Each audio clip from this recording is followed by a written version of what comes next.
জীবন তোমাকে যতই কঠিন পরিস্থিতিই ফেলুক কখনো হাল ছাড়বে না। যারা লড়ে যায় তারাই বিজয়ী হয়। আসসালামু আলাইকুম রহমতুল্লাহি বারাকাতুহু। Good morning deer.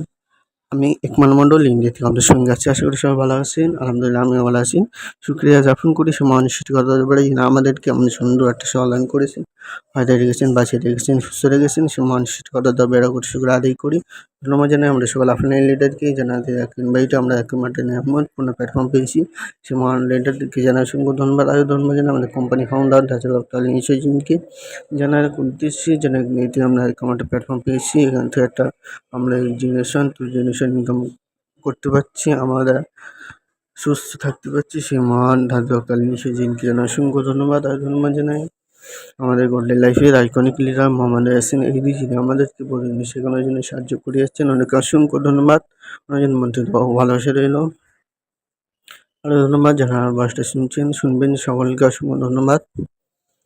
জীবন তোমাকে যতই কঠিন পরিস্থিতি ফের কখনো হাল ছাড়বে না। যারা লড়ে যায় তারাই বিজয়ী হয়। আসলে দেখেন, জীবন আপনাকে অনেক কঠিন পরিস্থিতি ফেলবে, আপনাকে কোনো হাল ছাড়লে হবে না। আপনাকে এমনভাবে তৈরি করতে হবে যাতে আপনার যতই কঠিন পরিস্থিতি আসুক না কেন আমাদের লড়ে যেতে হবে। এমনভাবে তৈরি করো নিজেকে যেন যতই কঠিন পরিস্থিতি আসুক যেন আমরা ওখান থেকে আমরা জিততে পারি। আমরা কখনো হাল ছাড়বো না।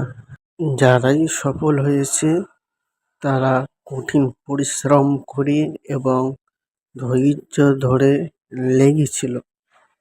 আপনাকেও লেগে থাকতে হবে, ধৈর্য ধরে থাকতে হবে, হাল ছাড়লে হবে না কখনো। ইনশাআল্লাহ একদিন না একদিন এখান থেকে আপনিও সফল হবে। সবাইকে অসংখ্য ধন্যবাদ।